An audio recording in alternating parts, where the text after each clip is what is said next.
Anne of Green Gables. Chapter 10. A Tempest in the School Teapot. "What a splendid day," said Anne, drawing a long breath. "Isn't it good just to be alive on a day like this? I pity the people who aren't born yet for missing it. They may have good days, of course, but they can never have this one. And it's splendider still to have such a lovely way to go to school by, isn't it? It's a lot nicer than going round by the road that is so dusty and hot," said Diana practically, peeping into her dinner-basket and mentally calculating if the three juicy, toothsome raspberry tarts reposing there were divided among 10 girls, how many bites each girl would have. The little girls of Avonlea school always pooled their lunches, and to eat 3 raspberry tarts all alone, or even to share them only with one's best chum, would have forever and ever branded as "Hawful mean" the girl who did it.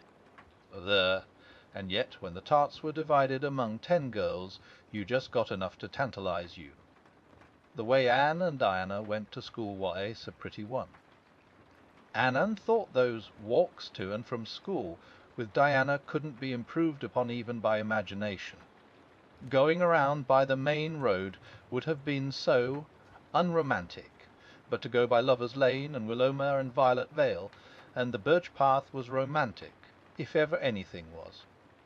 Lover's Lane opened out below the orchard at Green Gables and stretched far up into the woods, to the end of the Cuthbert farm. It was the way by which the cows were taken to the back pasture and the wood hauled home in winter. Anne had named it Lover's Lane before she had been a month at Green Gables.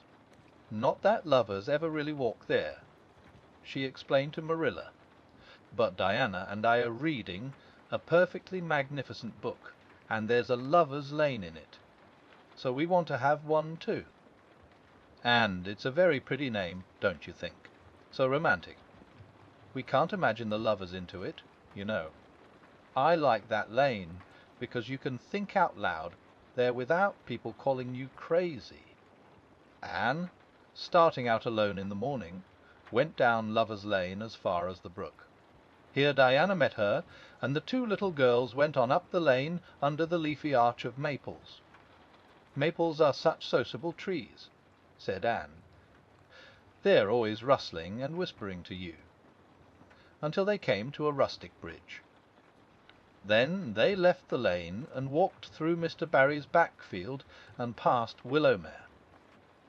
Beyond Willowmere came Violet Vale, a little green dimple in the shadow of Mr. Andrew Bell's big woods. "Of course there are no violets there now," Anne told Marilla, "but Diana says there are millions of them in spring. Oh, Marilla, can't you just imagine you see them? It actually takes away my breath. I named it Violet Vale. Diana says she never saw the beat of me for hitting on fancy names for places. It's nice to be clever at something, isn't it? But Diana named the Birch Path. She wanted to, so I let her, but I'm sure I could have found something more poetical than plain Birch Path. Anybody can think of a name like that, but the Birch Path is one of the prettiest places in the world, Marilla." It was. Other people besides Anne thought so when they stumbled on it. It was a little narrow, twisting path, winding down over a long hill straight through Mr. Bell's woods, where the light came down sifted through so many emerald screens that it was as flawless as the heart of a diamond. It was fringed in all its length with slim young birches, white-stemmed and lissom-buffed. Ferns and starflowers and wild lilies of the valley and scarlet tufts of pigeonberries grew thickly along it, and always there was a delightful spiciness in the air and music of bird calls and the murmur and laugh of wood winds in the trees overhead. Now and then you might see a rabbit skipping across the road if you were quiet, which with Anne and Diana happened about once in a blue moon. Down in the valley the path came out to the main road, and then it was just up the spruce hill to the school. The Avonlea school was a whitewashed building, low in the eaves and wide in the windows, furnished inside with comfortable, substantial, old-fashioned desks that opened and shut, and were carved all over their lids with the initials and hieroglyphics of 3 generations of school children. The schoolhouse was set back from the road, and behind it was a dusky fir wood, and a brook where all the children put their bottles of milk in the morning to keep cool and sweet until dinner hour. Marilla had seen Anne start off to school on the first day of September with many secret misgivings. Anne was such an odd girl. How would she get on with the other children? And how on earth would she ever manage to hold her tongue during school hours? Things went better than Marilla feared, however. Anne came home that evening in high spirits. "I think I'm going to like school here," she announced. "I don't think much of the master, though. He's all the time curling his moustache and making eyes at Prissy Andrews. Prissy is grown up, you know. She's 16, and she's studying for the entrance examination into Queen's Academy at Charlottetown next year. Tilly Boulter says the master is dégarné on her. She's got a beautiful complexion and curly brown hair, and she does it up so elegantly. She sits in the long seat at the back, and he sits there, too, most of the time. To explain her lessons, he says. But Ruby Gillis says she saw him writing something on her slate, and when Prissy read it she blushed as red as a beet and giggled. And Ruby Gillis says she doesn't believe it had anything to do with the lesson." "Anne Shirley, don't let me hear you talking about your teacher in that way again," said Marilla sharply. "You don't go to school to criticize the master. I guess he can teach you something, and it's your business to learn. And I want you to understand right off that you are not to come home telling tales about him. That is something I won't encourage. I hope you were a good girl." "Indeed I was," said Anne comfortably. "It wasn't so hard as you might imagine, either. I sit with Diana. Our seat is right by the window, and we can look down to the lake of Shining Waters. There are a lot of nice girls in school, and we had scrumptious fun playing at dinner time. It's so nice to have a lot of little girls to play with. But of course I like Diana best, and always will. I adore Diana. I'm dreadfully far behind the others. They're all in the 5th book, and I'm only in the 4th.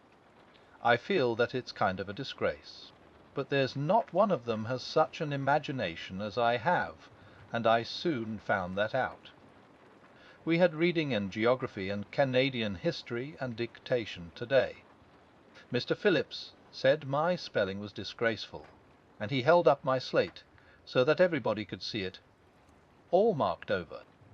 I felt so mortified. Marilla, he might have been politer to a stranger, I think. Ruby Gillis gave me an apple, and Sophia Sloane lent me a lovely pink card with 'May I see you home' on it.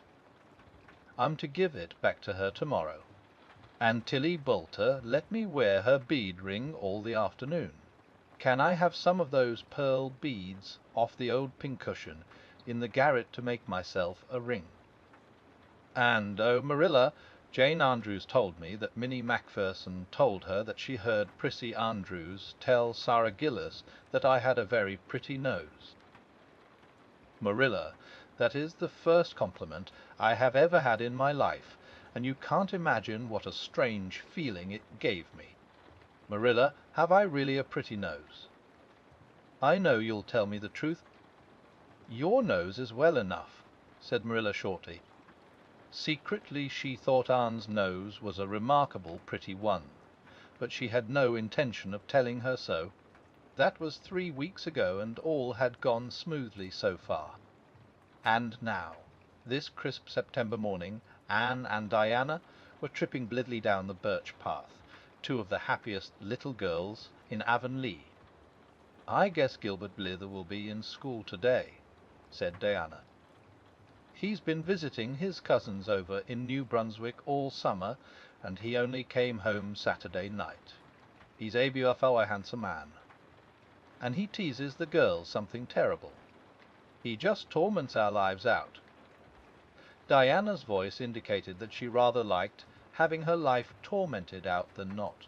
Gilbert Blythe, said Anne. Isn't his name that's written up on the porch wall with Julia Bell's and a big "Take Notice" over them? Well, yes, said Diana, tossing her head, but I'm sure he doesn't like Julia Bell so very much. I've heard him say he studied the multiplication table by her freckles. Oh, don't speak about freckles to me, implored Anne. It isn't delicate when I've got so many. But I do think that writing "Take Notices" up on the wall about the boys and girls is the silliest ever. I should just like to see anybody dare to write my name up with a boy's. Not, of course, she hastened to add, that anybody would. Anne sighed. She didn't want her name written up, but it was a little humiliating to know that there was no danger of it. Nonsense, said Diana, whose black eyes and glossy tresses had played such havoc with the hearts of Avonlea schoolboys that her name figured on the porch walls in half a dozen "Take Notices." It's only meant as a joke. And don't you be too sure your name won't ever be written up. Charlie Sloane is de eye gone on you. He told his mother, his macaw, mind you, that you were the smartest girl in school. That's better than being good looking. No, it isn't, said Anne, feminine to the core. I'd rather be pretty than clever. And I hate Charlie Sloane. I can't bear a boy with goggle eyes. If anyone wrote my name up with his, I'd never get over it. Diana Barry. But it ice nice to keep head of your class. You'll have Gilbert in your class after this, said Diana. And he's used to being head of his class, I can tell you. He's only in the 4th book, although he's nearly 14. 4 years ago his father was sick and had to go out to Alberta for his health, and Gilbert went with him. They were there 3 years, and Gil didn't go to school hardly any until they came back. You won't find it so easy to keep head after this, Anne. I'm glad, said Anne quickly. I couldn't really feel proud of keeping head of little boys and girls of just 9 or 10. I got up yesterday spelling ebullition. Josie Pye was head, and mind you, she peeped in her book. Mr. Phillips didn't see her. He was looking at Prissy Andrews, but I did. I just swept her a look of freezing scorn, and she got as red as a beet and spelled it wrong after all. Those Pye girls are cheats all round, said Diana indignantly, as they climbed the fence of the main road. The Gertie Pye actually went and put her milk bottle in my place in the brook yesterday. Did you ever? I don't speak to her now.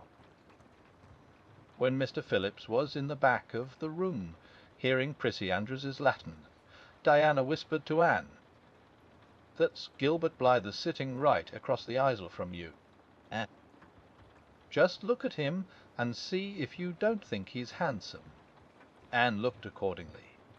She had a good chance to do so, for the said Gilbert Blythe was absorbed in stealthily pinning the long yellow braid of Ruby Gillis, who sat in front of him, to the back of her seat. He was a tall boy, with curly brown hair, roguish hazel eyes, and a mouth twisted into a teasing smile.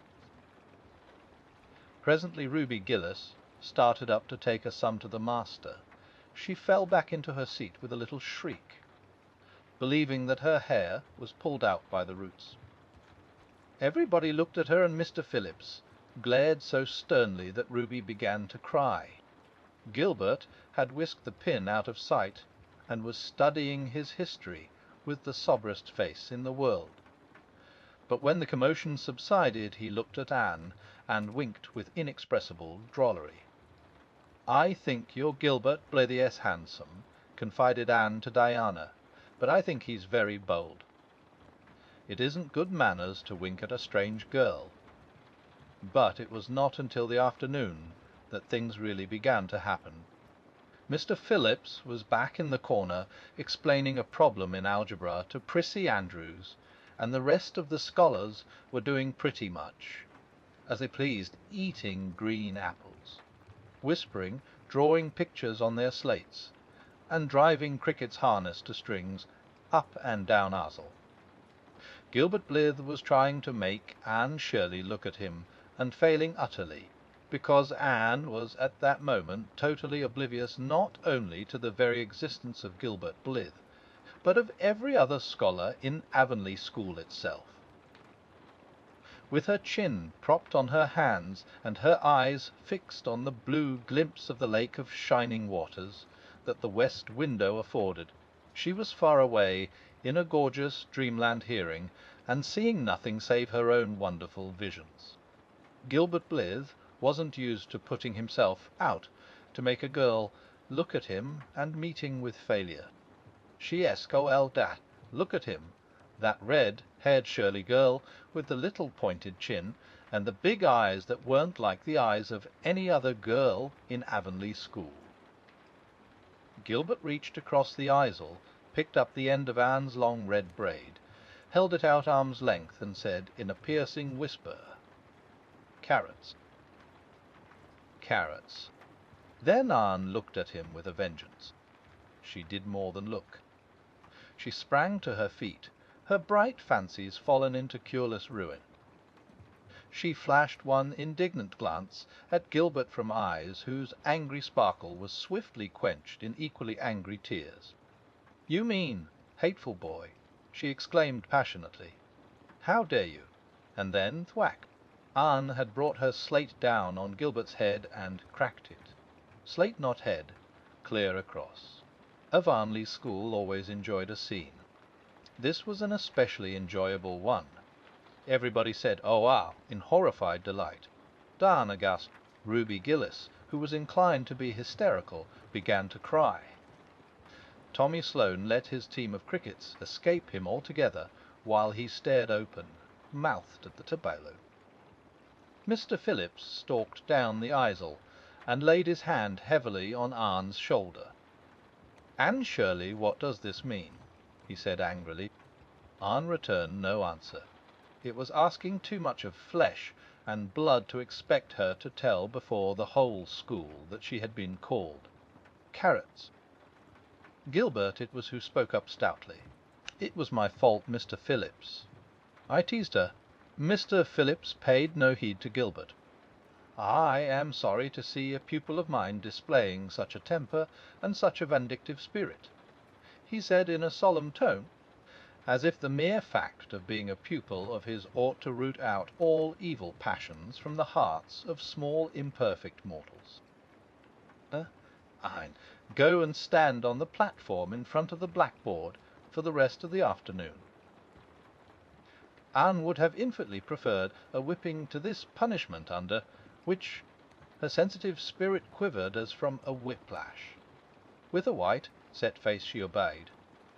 Mr. Phillips took a chalk crayon and wrote on the blackboard above her head, "Anne Shirley has a very bad temper."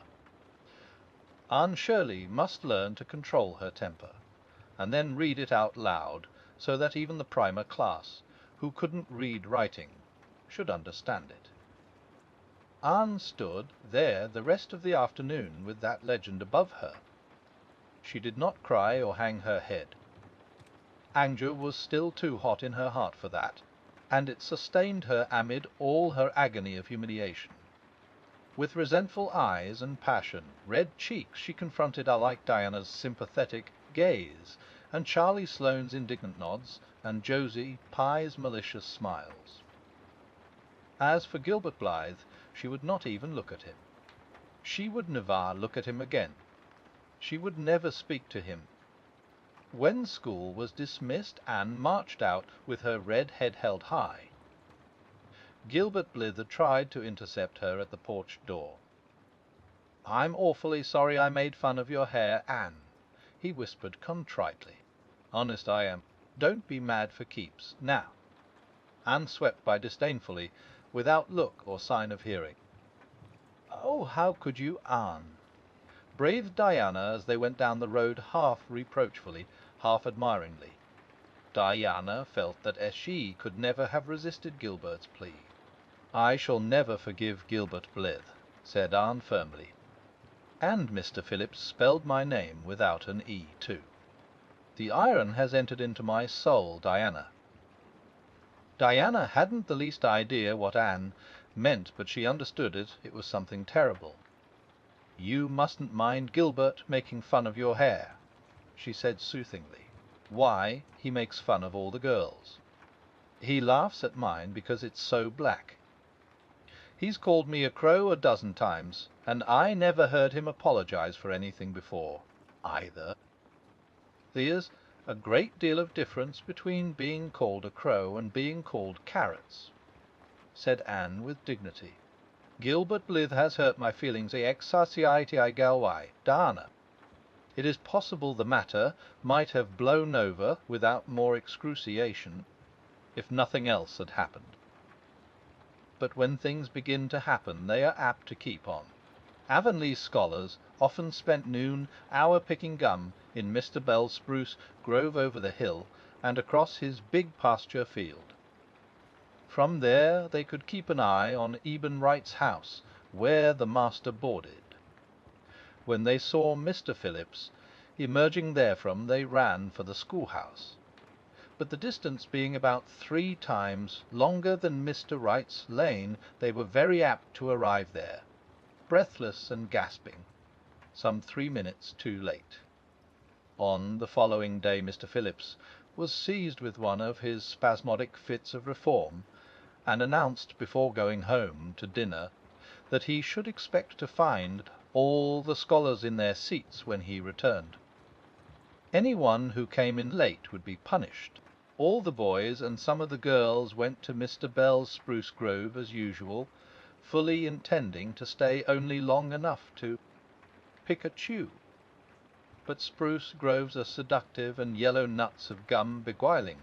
They picked and loitered and strayed, and as usual the first thing that recalled them to a sense of the flight of time was Jimmy Glover shouting from the top of a patriarchal old spruce, "Master's coming!"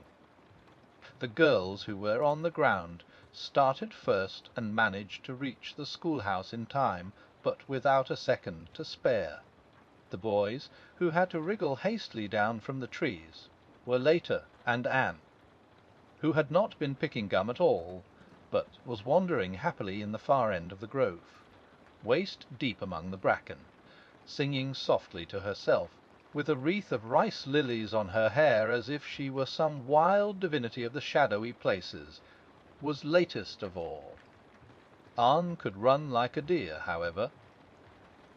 Run she did, with the impish result that she overtook the boys at the door, and was swept into the schoolhouse among them, just as Mr. Phillips was in the act of hanging up his hat. Mr. Phillips's brief reforming energy was over. He didn't want the bother of punishing a dozen pupils, but it was necessary to do something to save his word.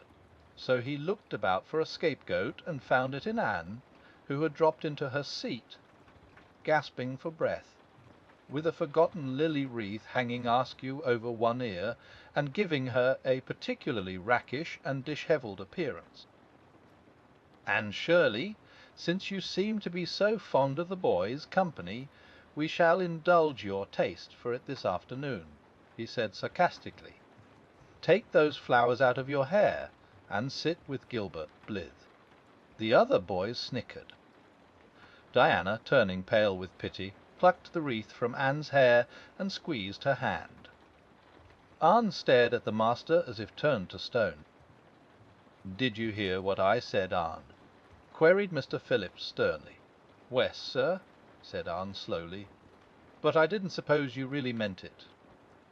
"I assure you I did," still with the sarcastic inflection which all the children, and Anne especially, hated. It flicked on the raw. "Obey me at once." For a moment Anne looked as if she meant to disobey. Then, realizing that there was no help for it, she rose haughtily, stepped across the easel, sat down beside Gilbert Blythe, and buried her face in her arms on the desk. Ruby Gillis, who got a glimpse of it as it went down, told the others going home from school that she'd actually never seen anything like it. It was so white, with awful little red spots in it. To Anne, this was the end of all things. It was bad enough to be singled out for punishment from among a dozen equally guilty ones. It was worse still to be sent to sit with a boy. But that boy should be Gilbert Blythe was heaping insult on injury, degree utterly unbearable. Anne felt that she could not bear it, and it would be of no use to try. Her whole being seethed with shame and anger and humiliation. At first the other scholars looked and whispered and giggled and nudged. But as Anne never lifted her head, and as Gilbert worked fractions as if his whole soul was absorbed in them, and them only, they soon returned to their own tasks, and Anne was forgotten. When Mr. Phillips called the history class out, Anne should have gone. But Anne did not move, and Mr. Phillips, who had been writing some verses to Priscilla before he called the class, was thinking about an obstinate rhyme still, and never missed her. Once, when nobody was looking, Gilbert took from his desk a little pink candy heart with a gold motto on it, the "You are sweet," and slipped it under the curve of Anne's arm. Whereupon Anne arose, took the pink heart gingerly between the tips of her fingers, dropped it on the floor, ground it to powder beneath her heel, and resumed her position without deigning to bestow a glance on Gilbert. When school went out, Anne marched to her desk, ostentatiously took out everything therein, books and writing tablet, pen and ink, testament and arithmetic, and piled them neatly on her cracked slate. "What are you taking all those things home for, Anne?" Diana wanted to know as soon as they were out on the road. She had not dared to ask the question before. "I am not coming back to school any more," said Anne. Diana gasped and stared at Anne to see if she meant it. "Will Marilla let you stay home?" she asked. "She'll have to," said Anne. "I'll go to school to that man again. Oh, Anne!" Diana looked as if she were ready to cry. "I do think you're mean. What shall I do? Mr. Phillips will make me sit with that horrid Gertie Pye. I know he will, because she is sitting alone. Do come back, Anne." "I'd do almost anything in the world for you, Diana," said Anne sadly. "I'd let myself be torn limb from limb if it would do you any good. But I can't do this, so please don't ask it. You harrow up my very soul. Just think of all the fun you will miss. Mern Diana. We are going to build the loveliest new house down by the brook, and we'll be playing ball next week, and you've never played ball, Anne. It's tremendously exciting. And we're going to learn a new song. Jane Andrews is practicing it up now. And Alice Andrews is going to bring a new Pansy book next week, and we're all going to read it out loud, chapter about Down by the Brook. And you know you are so fond of reading out loud, Anne." Nothing moved Anne in the least. Her mind was made up. She would not go to school to Mr. Phillips again. She told Marilla so when she got home. "Nonsense," said Marilla. "It isn't nonsense at all," said Anne, gazing at Marilla with solemn, reproachful eyes. "Don't you understand, Marilla? I've been insulted fiddlesticks. You'll go to school tomorrow as usual." "Oh, no." Anne shook her head gently. "I'm not going back, Marilla.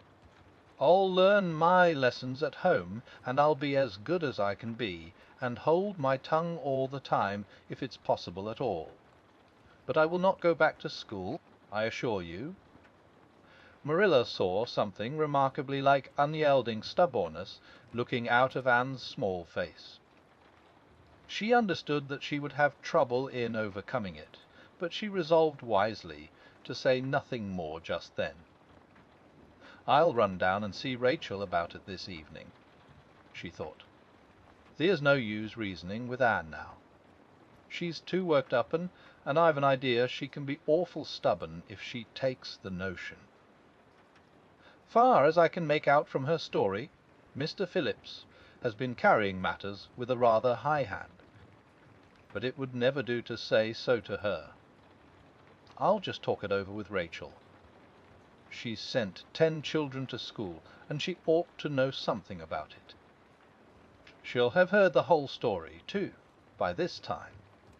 Marilla found Mrs. Linde knitting quilts as industriously and cheerfully as usual.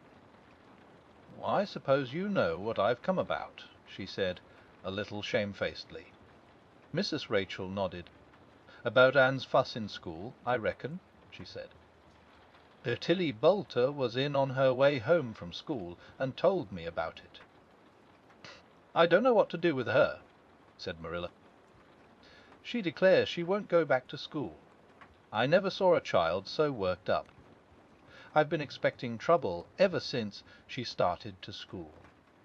I knew things were going too smooth to last. She's so high-strung. What would you advise Rachel?" "Well, since you've asked my advice, Marilla," said Mrs. Linde amiably. Mrs. Linde dearly loved to be asked for advice. "I'd just humour her a little at first. That's what I'd do. It's my belief that Mr. Phillips was in the wrong. Of course, it doesn't do to say so to the children, you know. And of course he did right to punish her yesterday for giving way to temper. But today it was different. The others who were late should have been punished as well as Anne. That's what. And I don't believe in making the girls sit with the boys for punishment. It isn't modest. Tilly Boulter was real indignant. She took Anne's part right through and said all the scholars did too. Anne seems real popular among them, somehow. I never thought she'd take with them so well." "Then you really think I'd better let her stay home?" said Marilla in amazement. "Wise?" "That is, I wouldn't say school to her again until she said it herself. Depend upon it, Marilla, she'll cool off in a week or so, and be ready enough to go back of her own accord. That's what. While if you were to make her go back right off, dear knows what freak or tantrum she'd take next, and make more trouble than ever. The less fuss made the better, in my opinion. She won't miss much by not going to school, as far as TH goes. Mr. Phillips isn't any good at all as a teacher. The order he keeps is scandalous, that's what, and he neglects the young fry and puts all his time on those big scholars he's getting ready for Queen's. He'd never have got the school for another year if his uncle hadn't been a trustee. T.A. trustee, for he just leads the other two around by the nose. That's what. I declare I don't know what education in this island is coming to." Mrs. Rachel shook her head, as much as to say if she were only at the head of the educational system of the province things would be much better managed. Marilla took Mrs. Rachel's advice, and not another word was said to Anne about going back to school. She learned her lessons at home, did her chores, and played with Diana in the chilly purple autumn twilights. But when she met Gilbert Blythe on the road, or encountered him in Sunday school, she passed him by with an icy contempt that was no whit by his evident desire to appease her.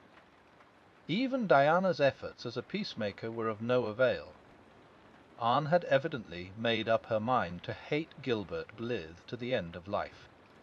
As much as she hated Gilbert, however, did she love Diana with all the love of her passionate little heart, equally intense in its likes and dislikes. One evening Marilla, coming in from the orchard with a basket of apples, found Anne sitting along by the east window in the twilight, crying bitterly. "Whatever's the matter now, Anne?" she asked.